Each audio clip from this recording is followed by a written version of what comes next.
in a home where a bride should be welcomed with joy. One woman turned love into suffering.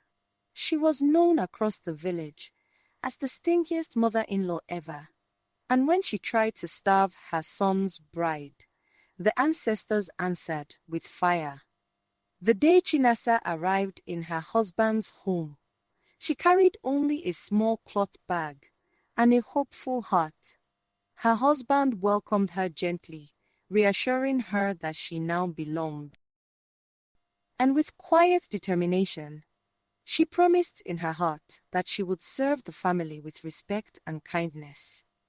But standing at the doorway was Mama Izzy, watching, judging, measuring. Her eyes moved from Chinasa's face down to the small bag in her hands. And in that moment, her heart hardened. To her, this was not a bride. This was emptiness. And though Chinasa greeted her with respect, Mama Izzy's silence spoke louder than words. That evening, Chinasa worked in the kitchen. She cooked carefully, hoping to please. The aroma of food filled the compound, and for a moment, she felt she belonged. But when it was time to eat, Mama Izzy served everyone first, one by one, until the pot was nearly empty. And when Chinasa's turn came, the lid was closed. There was nothing left. No explanation. No apology. Only a quiet message.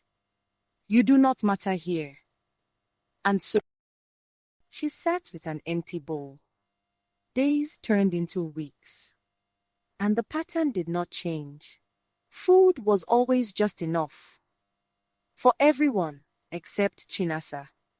Sometimes, Mama Eze would set food aside, only to throw it away later. And once, Chinasa watched in silence as good food was poured onto the ground for goats to eat. In that moment, she understood. This was no accident. This was punishment. But still, she remained quiet. At night, when the compound fell silent, Chinasa would sit alone, holding her stomach, fighting the pain. Her husband noticed her weakness, but not her suffering. And though questions were asked, the truth remained hidden. Because Chinasa chose patience over conflict. One night, when the hunger became too much, Chinasa walked slowly to the ancestral shrine. She knelt, her hands trembling, her voice barely above a whisper. She did not ask for wealth. She did not ask for revenge. She asked only for truth. And as her words faded into the night, the flame beside her rose higher. The wind circled her gently, and something unseen listened. That same night, Mama Eze could not sleep peacefully. In her dreams, she saw fire, and from within it, a voice spoke. It warned that a home that refuses to give food, refuses life itself. She woke suddenly, her heart racing, but by morning, she pushed the warning aside and chose to remain unchanged. The next day, Mama Eze made a decision. Chinasa would cook for the entire household.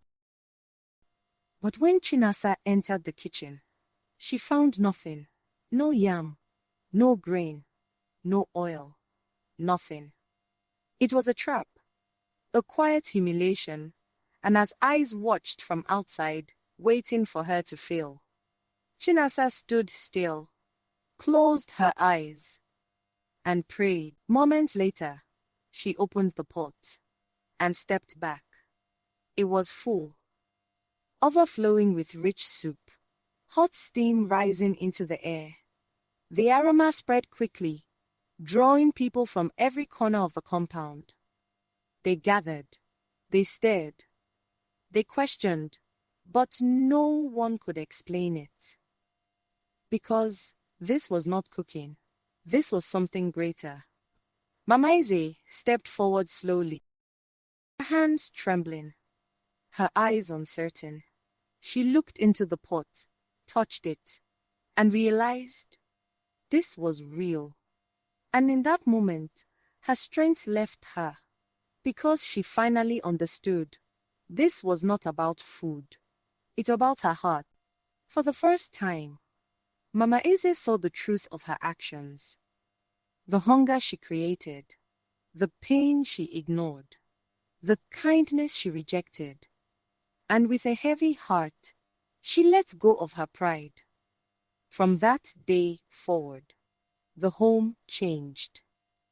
Food was shared, kindness returned, and the silence of suffering was replaced with peace. A heart that refuses to give will one day learn that even abundance means nothing without compassion. If you were in her place, would you have remained patient or chosen to walk away? Share your thoughts in the comments. And for more African stories like this, follow this channel for tales that teach, warn, and inspire.